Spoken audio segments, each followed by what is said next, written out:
We are the Ballantines, and this is our story. This is my twin brother Ryan. He is studying electric and electronic engineering. And something you wouldn't know about him is that he was always the one who followed me and sued in all of our rapscallion plans, and he always got the most hidings. This is my older sister. Her name's Natalie.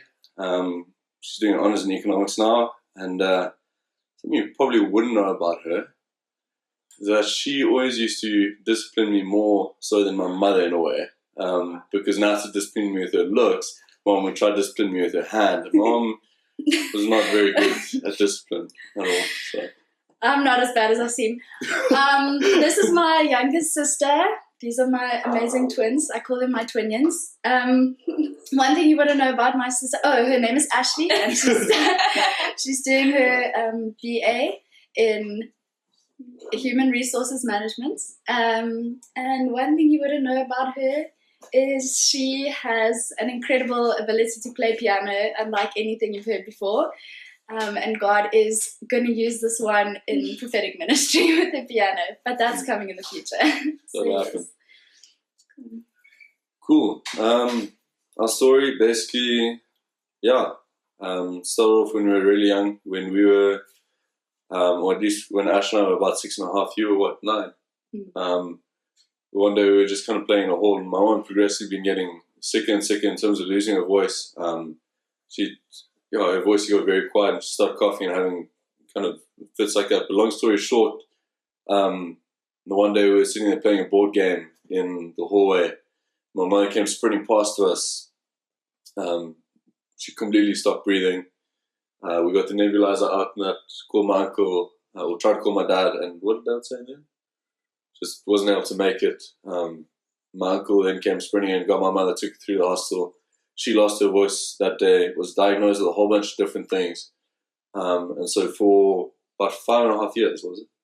My mother had no voice. And then years later, she was diagnosed with breast cancer. She found a lump the one day while she was showering. And we then have walked a road of cancer treatment with her. And so this is basically a story, yes, of the impact that cancer had on my mom, but also on how we got through it as a family. And really the impact that it's had on us as a family.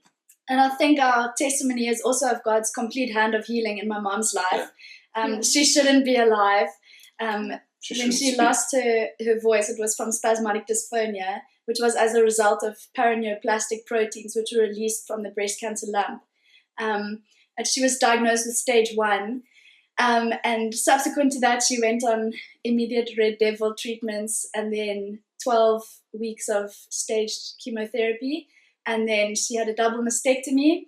And it was so beautiful because during the chemotherapy, something that is supposed to be it was hectic, but God was miraculous in restoring her voice. She didn't have any voice. And then through the chemotherapy, Lord alone knows, she started getting back her voice. Much to our horror at some stages, because now our mom could discipline us with her voice and not just her face. And we didn't know that she laughed so much, because she would laugh with her face, but all of a sudden she was laughing out loud. We couldn't believe how loud our mom was all of a sudden.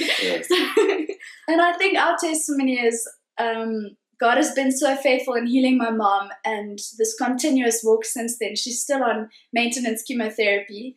And will be for a number of years. She's 7 years in remission now, which means she's pretty cool. So it's obviously God's hand of complete healing, but also I think testimony is not just limited to healing in terms of the physical sense. Like, God has been incredible in keeping this unity and this love and this just bond for us. Yeah, but also what we share here is as a direct result of my parents and the way that they parented us. And I mean, fundamentally, we've just really got to honor our parents for the choice that they made. There were so many times that people just said to my dad, "Why are you still here? Why have you not run?" And my dad he's chosen to fight for family. And that's formed in us a deep desire for family, and an incredible ability to just love and to share love. And for us, that, or at least for me, that is the testimony of what I walk with. Yeah. Is that is fostering in us a desire for community and for love and to just share. Yeah. And we can bring our family, this what we have here, this goes with us wherever we go. Yeah. So we are able to just gather people around us and just share that family with them. And I think it's amazing also to realize when you go through tough things, everyone sometimes focuses on the one person who's so sick, but sometimes what they need is to establish a normal that is not completely determined by cancer. It's actually like, what do we want our everyday to still look like?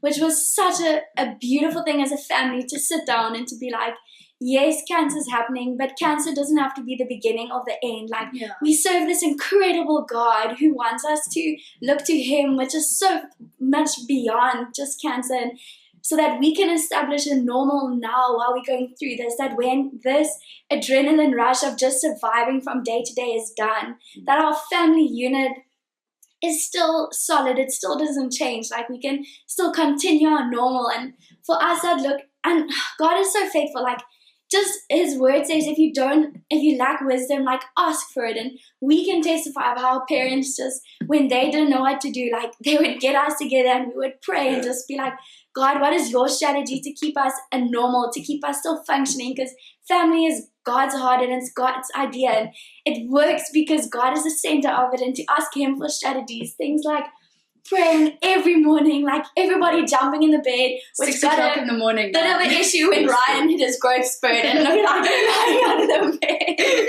My morning breath is real, eh? Sorry, guys. It was not me. But things like that, or we used to have like Sunday family meetings, which was really scary when my mom didn't have a voice because her facial expressions say everything. Body language is really. They're doing sign language. She's signing to somebody. I mean, when we were kids, it used to be Nas because Nas could understand it the best. She'd sit there and this really angry face and signing to Nas, and Nas just this. Guys, and this is what Mom says. And you're having to try and link up the two, but it's just traumatic because you're getting half of what she's saying with the sign language, and then the words are just new. But it was fun. It's also so cool, like, to realize that in the midst of something like that, you can still have a sense of humor. Like, it's still your choice to be like, oh man, this sucks. But you know, this is so funny because, like, my mom had such a good sense of humor the whole time, which allowed us to, like, tease her and to tease each other. And my mom could never, like, she couldn't yell at you from across the room or something. So if she just wanted to, like, I don't know, just irritate us, and I have this massive space bubble, then she would just come and, like, lick us. And that is so gross to me. But things like that have just, like, that and then it would became normal for us. A licking competition and yelling and running around the house licking each other. And it was the principle was just of connection. Yeah, I'm going to get in your space, even if it's so uncomfortable to you. So I think, like, what our parents did was take the situation and reframe it. So often we can get overwhelmed with the word cancer and everything that's attached to it. And I think as families that are involved with it, or that even cancer patients, is just to say, okay, this is my normal right now. It's not going to be my normal in a year, in a month, in 5 years' time, but this is what it is right now. How do I reframe this for me? And so for us, one of those reframing things was, how do we reframe normal for the three of us? And then how does life after cancer continue? Because I think when we know somebody has got cancer, it is so easy to meet a need. But as soon as chemotherapy is done and as soon as life is happening for people who are unaffected by that as well. And it's easy to forget that chemo and everything, it's still a road that you walk. And I think for us as a family, it's been, my mom is not the same before chemotherapy as she is now. How do we love my mom post that? How do we still maintain this bond, this family bond post chemotherapy? And it's been an adventure. It's been a decision as well. Everything is a choice, and we could have easily and justifiably walked away from one another because it's too hectic at home. My life is crazy. Nobody is going to understand. But actually, the people in my immediate sphere are the ones that understand this adventure the best. And so Yes. No, carry on. And so these guys are going to know the story and the fullness of it way better than anybody else is going to know. And I'm going to be supported the most by them, and I can offer the most support to my mom because I'm so in this situation with her. But I mean, it was also a realization that what we're fighting for now, what we have now, it may be hard now, but if you get through this, the result will be something far greater. Yeah. Because it forms a connection, it forms an understanding in a way. Yeah. But also, I mean, so many people look at cancer and they hear the word cancer and they're just like, it's death. Yeah. It's a death sentence. But for us, I know it's going to sound weird, but it was a gift disguised because it gave us this. Yeah. And I mean, just the same way with gifts, it takes a bit of energy to unwrap a gift. And so when cancer happened, my parents, it was hectic, I'm not going to lie, it was scary.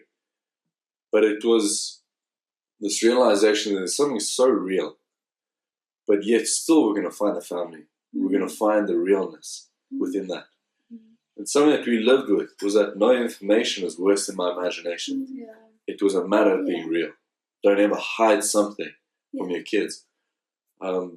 Because as soon as we were able to stand there, we used to sit there at dinner, and if something had happened, we'd all have our jokes and our fun time as a family, and my dad would just say, okay, a moment of real time now. And we'd sit there and he'd tell us what had happened, or mom would have gone for treatment, and then they'd explain the results. And we just sit there and say, okay, that's hectic, that's happened, but we're still family. Yeah. We're still here. Yeah, I think it was really important to make sure that us as a family is walking the journey together, and it's not like our parents are doing this thing and just relaying information back to us. It's like, sure, we are every step of the way in unity with information, with what is, sure, Ryan's had a hectic week, or Ash, you've been so emotional this week, what is going on, or like just that whole time communicating that. And I think another thing that was really amazing of my parents is they didn't ever allow us to get into that spiral of God, why, God, why, God, why. It was like, sure, guys, we need to understand that God is going to use this as a platform to reach other people who are going through this, because we'll have a heart of compassion to meet them where their heart are at. And Jesus always healed people, reached people from a heart of compassion. So we can celebrate in this now because God is going to use it as a platform. And how do we most honor God and one another? That our platform that He is going to use is a stable one. It's one that can really be used for God's glory. I think another thing that was also really important for us is to understand that each of us react and handle working through cancer differently. We didn't have cancer, but it impacts our whole family unit and it impacts every one of us. So the way I deal with it is so different to Ryan or Nat, and just to allow each other space and especially grace. Like, there were some times when I didn't want to speak about anything to do with it, but maybe Ryan was asking a lot of questions, and to facilitate each other so that my place of not wanting to talk about it didn't stop Ryan from working through it with the Lord and my parents, but that we could champion each other on and encourage one another to the full wholeness in Jesus. And to encourage each other to seek Jesus in it and to ask questions. And I remember in my grade 9 year, I was just like, God, I know I mustn't just ask why, but I have to just know, like, God, why? And that question of why became such a big deal in my head, that who God was to me became this question of, but God, why cancer? And it was so incredible, like, through my parents and this family unit, and just constantly the way that God was so the center of it. God just came and showed me, like, He is the solution, He's not the problem. And just again, like, how cancer doesn't have to be like the way, it doesn't have to be the defining factor. God is a defining factor, and cancer is just a way that God can, like, walk this road through us, with us, to a deeper intimacy with Him. And I think one of the things that I've learned from this journey as well is, even last year, and like I said before, when the immediate cancer is removed, we still need to support the individual who had cancer. The same applies to the people who've been involved. And for me, only recently has things with cancer and my experience of it really come up.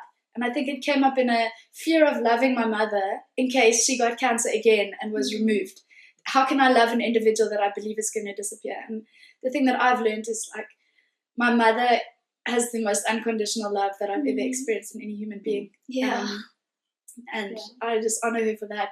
But how can I remove love from the person, like, without there actually being a reason for it? That the future and the fear of the future is not a reason to remove myself now. And so I encourage everybody, if you've got somebody who's working through cancer, or you yourself are working through cancer, or they've finished it and now the future is ahead, there is no reason to fear the future. There is no reason to fear something that you don't actually know what's coming in it. We have to be so fully right now. I am missing out connection with these people. I'm missing out connection with my family, with my parents, if I am focused on a fear that is not actually manifesting now. And so I think for us, and the reason that we have held together the way that we have, is because we've been so present now. I love my brother and sister, they're my best friends, but it's been an active choice, and that's what everything is. It's an active choice. I mean, one thing that I learned is the very first time that mom really had a risk of dying. We were on the farm and she got something called septicemia, which is basically, with her, or in her case, was pretty much where her insides went rotten. It's sort of not really, but fundamentally that's kind of what happens. And it was Christmas Day that I woke up, ran through my parents' bedroom, and there was no one there. Walked through on the farm through to the kitchen. As I got outside of the kitchen, my aunt walked out, and I said, "Listen, where are my parents?" And she just started crying. And it got on to a point where they just sat Natasha and I down, and she said, "Listen, your mom's dying. This is goodbye. We need you to film a tape and just say goodbye." And so it was weird. It was disjointed, but we did it. She got better. So it was kind of, oh, we've said goodbye, but she's still here. Cool. Second time, something similar happened. Again, goodbye. She was fine. Okay, but goodbye, but not goodbye. And it just, after that second time, I learned something. Just because somebody falls really ill and they might potentially start dying or might potentially die, doesn't give us the right, in a sense, to disjoint. We had to learn, just as Nat said, to be present, to enjoy every single moment, no matter how bad it was. We had to learn to be present, to remain in that place. It was also really interesting when we were young. My parents would just watch us and see all three of our reactions. Like, if things were going really bad in the family, they'd watch me because I would display it in anger. If I just came home raging, they would know that something between the three of us was not right. Or if Ash suddenly just went very quiet, then they know something was not right. And so, if you're going through cancer and you've got kids, watch them. Watch their reactions. But also just Romans 5 verse 4 for me was a seriously incredible verse, because it says, we're just suffering, because suffering produces perseverance. Perseverance, character, and character, hope. Hope does not disappoint. So it was standing there in that moment saying, we're enjoying this suffering, because the suffering is going to teach us perseverance. That perseverance will test our character, and the character will result in hope. And from that hope comes forth a testimony. And if we had not experienced that, so many people say to me, do you ever regret that? If you could turn back time, go back and change it, would you? No. It's made us who we are. And that's all that we need. So I think God has been faithful with us. God has been faithful in our lives with healing our mother and with keeping us together. And we just actually give him all the glory for what he's done. And just want to honor our parents so much for the example that they have set about loving properly, and with every fiber in their bodies. They have loved us and each other, and they have served our God amazingly. And we just worship God, and we are just the coolest kids.